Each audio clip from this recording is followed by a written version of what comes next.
Assalamualaikum warahmatullahi wabarakatuh. Alhamdulillah, amma ba'ad. Bismillahirrahmanirrahim. Kita lanjutkan pengajiannya. I'lam annahu qad ghalaba ay kasur 'ala nisa fi hadzal zaman at-tabarruj ay ibraz az-zinah wa ibrazul mahasin lirrijal wa qilatul haya. Ayat al-haya yang tamsyi'a baina rijal fadzalika at-tabarruj kama qalahu al-mujahid wa masyu bit tafahhum at-tazallul wa takassur kama qalahu mujahid wa fatahu fi tafsir tabarruj fi jumu'atir rijal wal aswaq wa fil masjid baina sufuf khususan fi nahar wa in kana ay masyi'an lailan qurbat al-mar'ah abdu fa qurbat in kana min babi sami'a fa huwa muta'addin kama huna wa in kana min babin karam bahwa lazimun kama fil qamus lidhari zinatiha linnas wa qad qila idza dhahara fi imratin salasu khiyasin tusamma aitil kal mar'ah kuhbah. Nah, kita lanjutkan pengajiannya. Kalau Selasa kemarin kita tentang maksiat apa kemarin? Ada yang ingat maksiat apa kemarin? Tentang zina, bahwa zina itu dosa level yang kedua setelah syirik, bahwa zina itu akan mewariskan kefakiran, bahwa kekayaan dan zina tidak akan bersatu. Orang berzina pasti dia tidak akan kaya, atau biasa kita sebut miskin atau kismis. Kismis apa? Kismis apa kismis? Oh, kismis. Kismis mah makanan ya. Makanan. Ya. Nah, sekarang kita membahas tentang perempuan. Apa itu perempuan? Siapa itu perempuan? Ibu-ibu tahu nggak? Perempuan ini asal mulanya dari siapa? Siti Hawa, yang diciptakan dari tulang rusuknya Nabi Adam. Tulang rusuk itu bengkok ya. Jadi memang karakter perempuan itu asalnya dari tulang rusuk, asalnya bengkok. Kalau seseorang berusaha untuk meluruskan tulang rusuk, dia akan patah. Tapi kalau dibiarkan akan tambah bengkok. Maka itulah namanya perempuan makhluk halus, harus pelan. Ya, jadi harus pelan-pelan, harus halus ya. Karena apa? Itu tadi asal mulanya dari tulang rusuk. Nabi Adam diciptakan di surga, itu paling junior, paling bontot. Udah ada sebelumnya, ada iblis, ada malaikat, ada makhluk-makhluk yang lainnya. Tapi ketika Nabi Adam diciptakan oleh Allah, semua penghuni surga ternyata sama Allah suruh apa? Suruh hormat kepada Nabi Adam. Semuanya harus hormat sama Nabi Adam. Semuanya hormat, semuanya kecuali satu. Siapa itu? Iblis. Merasa senior, merasa lebih mulia. Padahal yang memerintahkan adalah Allah. Kata iblis, saya diciptakan dari api. Adam dari tanah, berarti mulia api. Ada iblis. Padahal kalau perintahnya dari Allah, harusnya siapapun harus nurut. Kalau memang beriman sama Allah, tidak ada junior, tidak ada senior, tidak ada apapun. Kalau memang niatnya beriman sama Allah Subhanahu wa ta'ala. Nah, disitulah awal mulanya maksiat penghuni surga yang namanya iblis. Maka Allah murka, akhirnya apa? Diturunkan dari surga. Nabi Adam diturunkan dari surga kenapa? Karena tadi melanggar ketentuan Allah. Kata Allah, wahai Adam, ya, ketika Nabi Adam diciptakan itu kan semuanya suruh hormat, kecuali iblis yang tidak mau hormat, maka iblis dikeluarkan. Kenapa Nabi Adam kok bisa, walaupun bontot, walaupun junior, kok bisa derajatnya tinggi? Karena punya ilmu. Allah mengajarkan nama-nama atau ilmu kepada Nabi Adam. Jadi dengan ilmu siapapun bisa naik derajatnya. Oleh karena itu anak-anak kita ya, walaupun kita umpamanya statusnya sebagai apa ya, maupun buruh tani, mau tukang ojek maupun apa, nggak ada masalah ya, karena itu karunia adalah Allah Subhanahu wa Ta'ala ya. Kita harus tanamkan kepada anak kita, harus cinta kepada kita sebagai orang tua, karena dengan cinta dia akan berbakti sama orang tua ya. Jangan sampai anak kita itu tidak pede, tidak sayang, tidak cinta sama kita, karena awal mula bisa hormat, bisa takzim, bisa berbakti itu karena ada cinta. Oleh karena itu ibu-ibu ya sebagai orang tua atau bapak-bapak juga harus bisa memupuk cinta anak-anak kita terhadap kita, agar anak kita berbakti sama kita ya. Kan ridho Allah fi ridhol walidain, sukhtillah fi sukhtil walidain, bahwa ridhonya Allah ada pada ridhonya orang tua, murkanya Allah pada kemurkaan orang tua. Jadi Nabi Adam dimuliakan gara-gara ilmu. Anak kita pengen mulia, ayo sekolahkan, ayo pesantrenkan, ayo belajar di dimanapun ya. Utamanya kita harus melihat akidahnya suatu lembaga itu Ahlussunnah wal Jamaah tidak ya, karena paling ruginya orang tua kalau sudah wafat ternyata enggak dikirimin Fatihah, tahlil, Yasin oleh anak-anak kita. Nah, sekarang banyak ya lembaga-lembaga pendidikan tapi ternyata bukan Ahlussunnah wal Jamaah, yang katakan kubur, ziarah kubur ya nggak boleh, marhaba nggak boleh, malaki nggak boleh. Padahal itu identitas Ahlussunnah wal Jamaah. Nah, ini harus hati kita harus pandai memilih walaupun kadang-kadang yang promosinya itu adalah tahfidz ya. Ini harus hati ya. Nah, Nabi Adam ternyata sendirian, akhirnya Allah kasihan nih ya, nggak ada partner, diciptakanlah Siti Hawa, tulang rusuknya. Dari tulang rusuknya itu diciptakan namanya Siti Hawa untuk menemani Nabi Adam alaihis salam ya. Nah, disitulah akhirnya Nabi Adam ada teman, ada tempat curhat atau tempat saling ngobrol atau saling curhat. Nah, tapi ketika itu Allah kasih batasan, apapun boleh di surga ini kecuali satu, yaitu buah khuldi, nggak boleh deketin apalagi maka. Tapi namanya iblis sakit hati ya. Saya udah lama berapa ribu tahun umpamanya di surga gara-gara siapa? Nabi Adam. Saya dikeluarkan. Akhirnya dia punya dendam kusumat. Bagaimana caranya bisa mengeluarkan siapa? Nabi Adam dan Siti Hawa. Nah, ada kesempatan kan untuk menyingkirkan Nabi Adam atau Siti Hawa dari surga. Ini dia punya taktik ke Nabi Adam untuk supaya makan buah khuldi. Nabi Adam enggak mempan ya. Akhirnya iblis merayu istri Nabi Adam, siapa namanya? Siti Hawa. Siti Hawa terbujuk ya. Akhirnya Siti Hawa membujuk siapa? Suaminya, yaitu Nabi Adam. Akhirnya yaitu kekalahan laki-laki ada di perempuan. Sama setan enggak mempan. Laki-laki itu enggak mempan sama setan, tapi sama perempuan kalah. Akhirnya tunduk tuh ngikutin istrinya ya. Perempuan kalahnya sama siapa? Sama setan.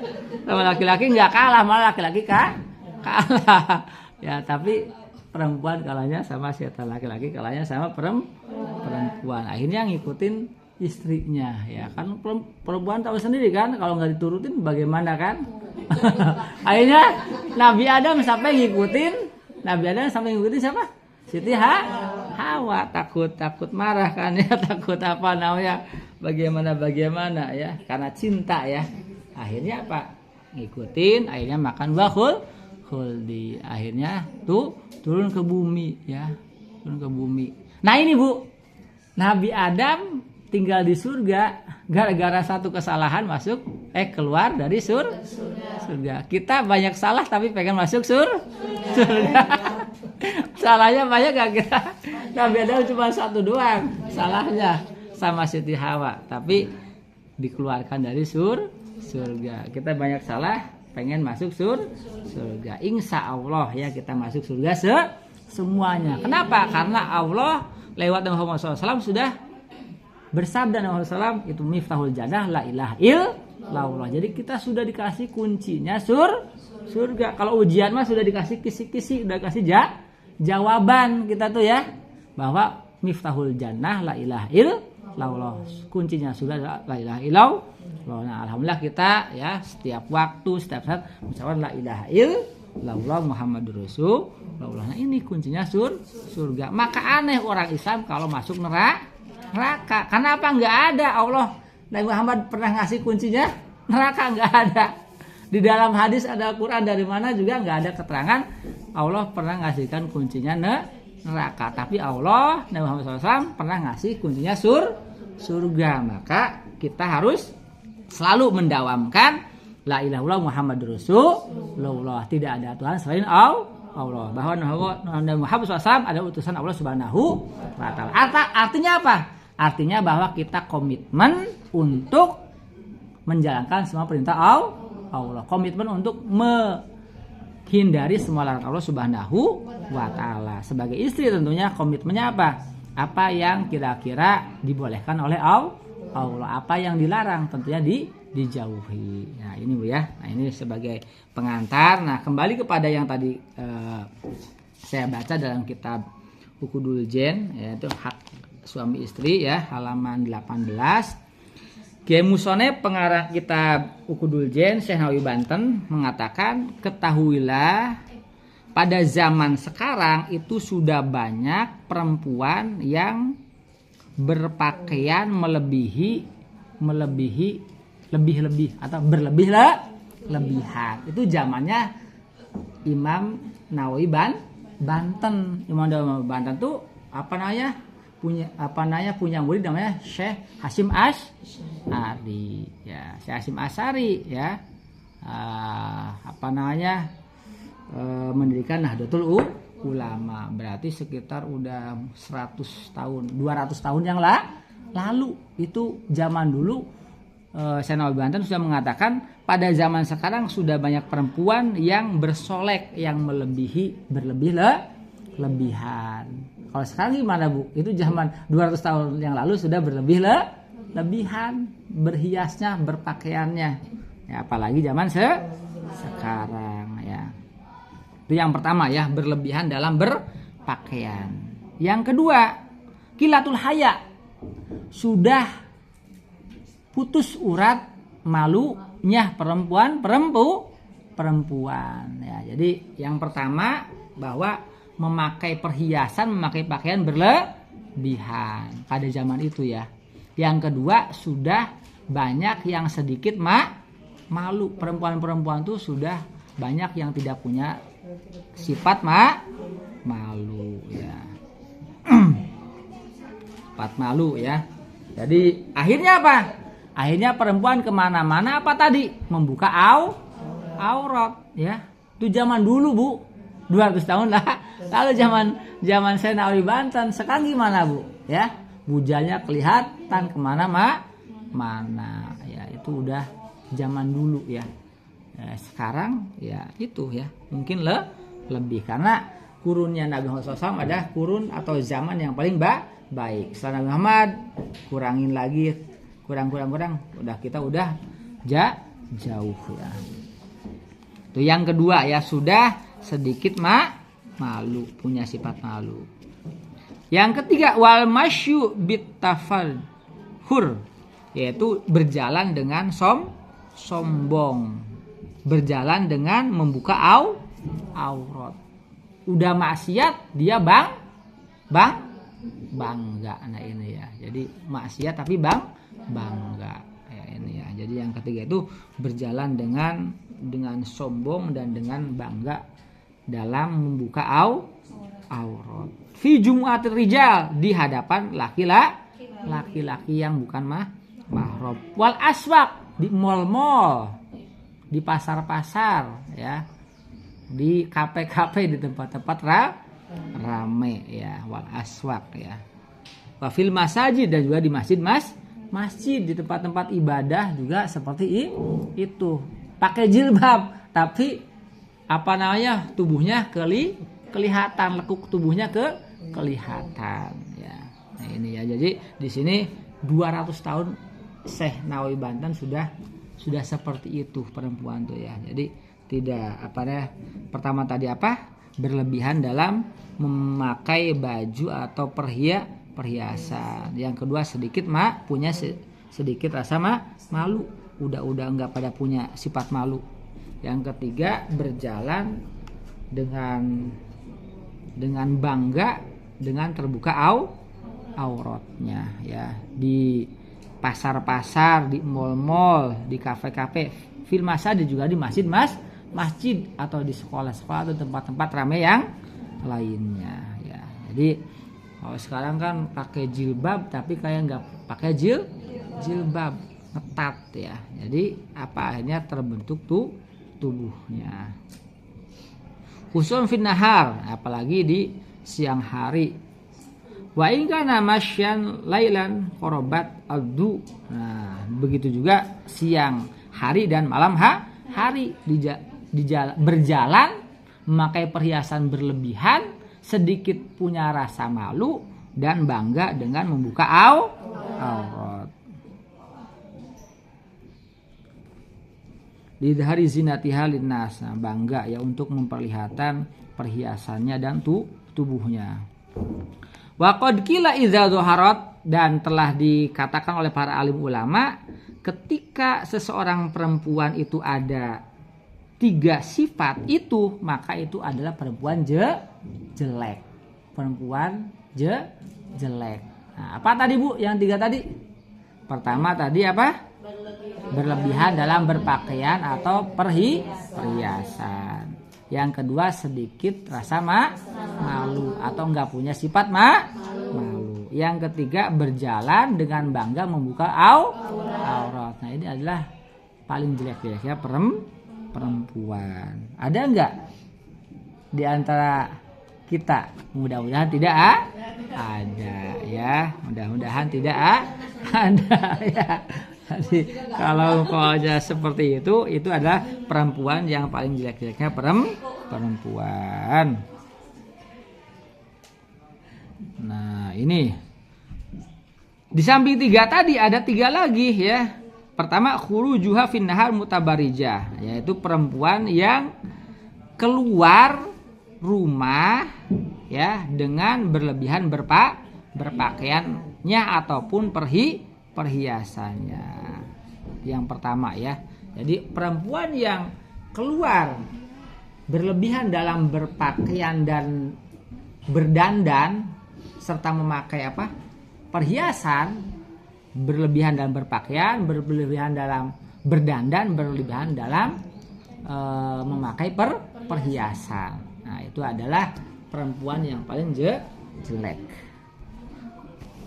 Yang kedua, nazruha ilar rijal al-ajnabid, yaitu perempuan suka memandang laki-laki yang bukan mahram. Nah, itu juga termasuk perempuan jelek ya.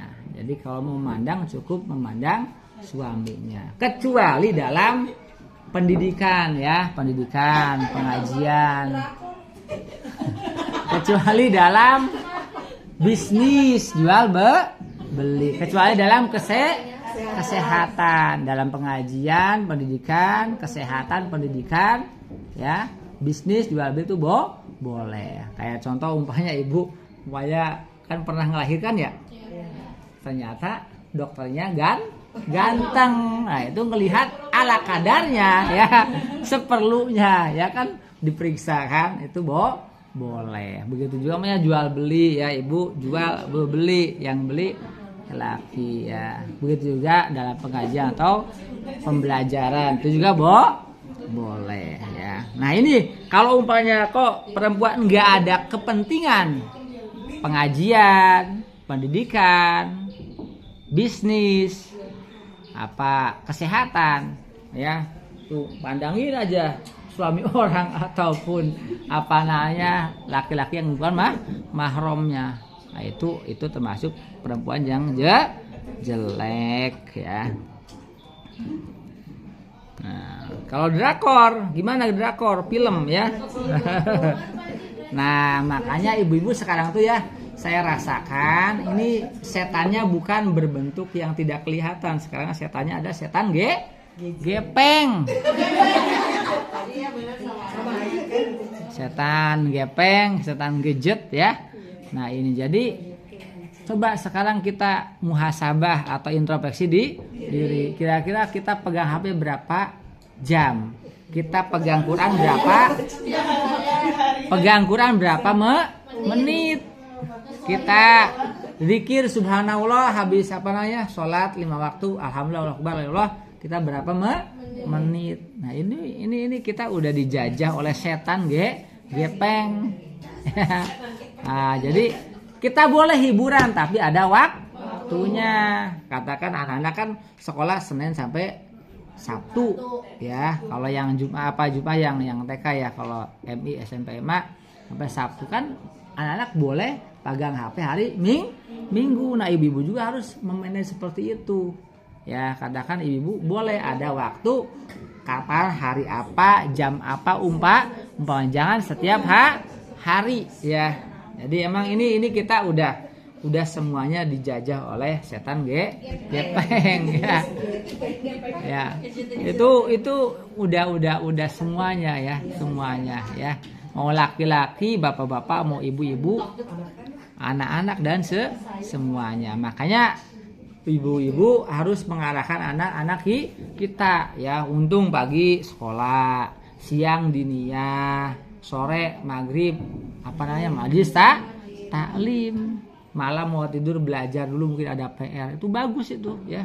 Akhirnya anak nggak ada kesempatan untuk pegang HP. Nah, kalaupun ada bisa itu pas libur. Nah, gitu. Jangan sampai anak-anak itu cuman sekolah saja, ngaji enggak, atau sebaliknya ngaji aja sekolah enggak. Nah, itu harus imbang ya, karena Allah sudah mengajarkan kita Rabbana atina fid dunya hasanah wa qina adzabannar. Jadi dunia akhirat hasanah baik. Nah, itu bisa didapatkan dengan ilmu dunia, ilmu akhirat dua ya. Nah, ini yang kedua, yang jelek itu adalah apa tadi? Yang pertama, keluar rumah dengan berpakaian dandan perhiasan yang berlebihan. Yang kedua, suka memandang laki-laki yang bukan mahramnya. Lebih baik ibu-ibu pandangin aja suaminya, itu ibadah ya, rontok dosanya ya.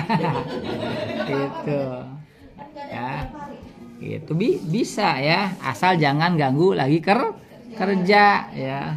Nanti kalau lagi kerja kan, apalagi kalau lagi nyetir, bahaya nanti ya, bahaya, bisa nabrak ya, atau yang lagi-lagi. Pokoknya harus tahu waktu. Yang ketiga, raf'u sautiha haitsu tasma'u al-ajanabin. Nah, itu mengeraskan suara di samping laki-laki yang bukan mahram. Nah, itu ya. Jadi ibu-ibu sebagai perempuan jangan sampai suaranya kencang di sampingnya perempuan yang bukan mahram. Tapi tadi yang bukan dalam keadaan pengajian, pendidikan, jual beli ya, tadi kesehatan, kalau itu boleh ya. Kalau umpamanya jualan ibu atau beli, ngomongnya suara kecil kan kasihan nanti yang belinya kan gitu. Atau ditanya sama dokter umpamanya, ngomongnya kecil, kasihan dokter nggak kedengeran gitu ya. Atau umpamanya lagi pengajian ya. Nah, ya, jadi pendidikan umpamanya ibu-ibu jadi guru, jadi ustadzah kan suaranya harus kencang. Muridnya nanti kalau suaranya kecil gimana, nggak kedengeran. Nah, ini jadi kalau ada 3 ini, 1 tadi keluar berlebihan dandannya, pakaiannya, perhiasannya. Yang kedua, memandang laki-laki bukan mahram. Yang ketiga, mengencangkan suara di samping laki-laki bukan mahram. Nah, ini adalah termasuk perempuan yang jelek. Walaupun perempuan tersebut adalah solehah, tetap disebut perempuan yang jelek. Kenapa? Karena dia menyerupai perempuan-perempuan yang jelek. Nah, karena ada hadis Nabi, wa qala sallallahu alaihi wasallam, man tasyabba biqaumin fahuwa minhum. Barang siapa menyerupai satu kaum, maka dia termasuk kaum itu sendiri. Jadi barang siapa menyerupai suatu kaum, maka dia termasuk golongan kaum itu. Katakan ini perempuan soleh, tapi kok kelakuannya seperti itu, seperti orang yang tidak soleh, maka termasuk yang tidak soleh. Katakan ibu-ibu, bukan ibu lah, ada orang laki-laki ya, laki-laki pakaiannya kayak perempuan, ngomongnya kayak perempuan, berarti kan pasti disebut perempuan. Ada perempuan pakaiannya laki-laki, ngomongnya kayak laki-laki, jadi disebut laki. Nah itu ya, jadi karena orang yang tasyabuh, orang yang menyamai suatu kaum, maka dia termasuk daripada kaum itu sendiri. Kayak ini aja ibu-ibu pengajian kita kali ini. Intinya sebagai perempuan, sebagai orang yang mulia, perempuan itu ya. Kenapa mulia? Surga yang diidam-idamkan oleh semua orang itu diletakkan oleh Allah berada di kakinya ibu. Kemuliaan ini bisa didapat kalau memang menjadi wanita soleha. Nah, mudah-mudahan yang 3 sifat tadi itu tidak ada pada diri ibu, sehingga ibu menjadi wanita soleha dan surga itu menjadi ada di kakinya ibu sebagai penghantar surganya anak-anak ibu-ibu atau kita sekalian. Mudah-mudahan semua ibu-ibu itu menjadi ibu-ibu yang soleha dan bisa mencetak anak-anak yang soleha, menghantarkan putra-putrinya berkumpul di surganya Allah Subhanahu wa ta'ala. Terima kasih. Assalamualaikum warahmatullahi wabarakatuh. Waalaikumsalam warahmatullahi wabarakatuh. Ya Nabi Mustafa